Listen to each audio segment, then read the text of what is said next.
Mr. Speaker, this government was elected on a platform of fixing the economy. It's clear after 2 years of slogans, of bluster and of blame, they have utterly failed to do so. And if that speech is anything to go by, they've now decided that their pathway back into government is to try and bore people into submission. Mr. Speaker, instead of fixing the economy, this government have made things worse. We have seen unemployment going up. There are now more New Zealanders unemployed than any time since 1994, and that has happened under this government's watch.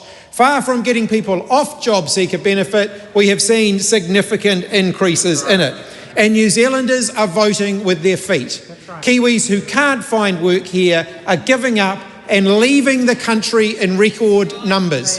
200 Kiwis every day giving up and permanently leaving the country under this government's leadership. And today, what did we hear from the government in response to that? Young New Zealanders should simply abandon the regions and move to where the jobs are. So when this government sees 78% more people unemployed in places like Gisborne and the Hawke's Bay, Christopher Luxon says they should move to where the jobs are. So regional families, hearing that now, have just heard the Prime Minister say to their kids, give up and leave. And unfortunately for those families, those kids are giving up and leaving. They're leaving the country and they're not intending to come back. We also heard him say to 40 to 44-year-olds, where unemployment has doubled in that age cohort, that it's because they don't want to work. Those New Zealanders want jobs, they can't find them under Christopher Luxon's economy. The parents of 18 and 19-year-olds, by contrast, are being told they should work less.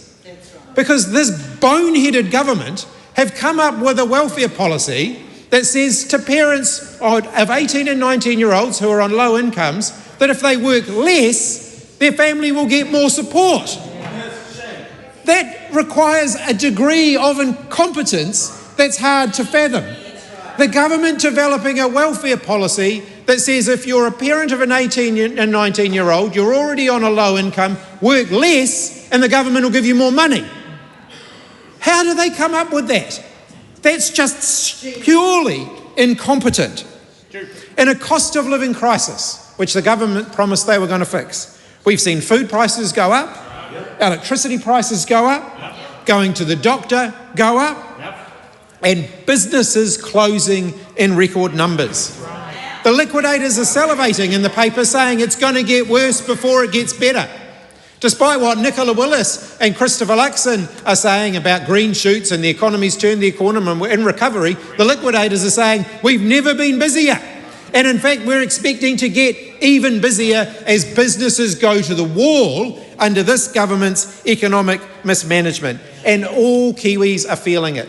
They've seen their KiwiSaver being cut. They've seen women's pay being cut. They've seen jobs being cut. They've seen health services being cut. They've seen education services being cut. Kiwis know that this government, far from fixing things, are making everything worse. Who is winning though? Landlords are winning. Tobacco companies are winning. The tech giants like Facebook and Google, they're winning under this government. Everyday working Kiwis are not winning under this government. There is an alternative, Mr. Speaker. We can invest in ourselves as a country, a future made in New Zealand, by New Zealanders, for New Zealanders. But to have that, New Zealanders need a government that's going to back that. Not a government that's going to sell everything off, return to that failed idea that if we just hock everything off, things will somehow miraculously correct themselves. Instead, we need a government that's going to invest in New Zealand's future, a government that's going to get New Zealanders back to work. Not a government that's going to talk about productivity and talk about fixing our infrastructure and then actually do the opposite of those things. We need a government that's going to build things. This government, I remember sitting on the other side when they were saying we weren't building enough and we weren't building it fast enough. We're building a hell of a lot more than this government's building because they have ground everything to a halt. But don't take my word for it. Just go and ask any one of the 20,000 New Zealanders working in construction that have lost their jobs under this government.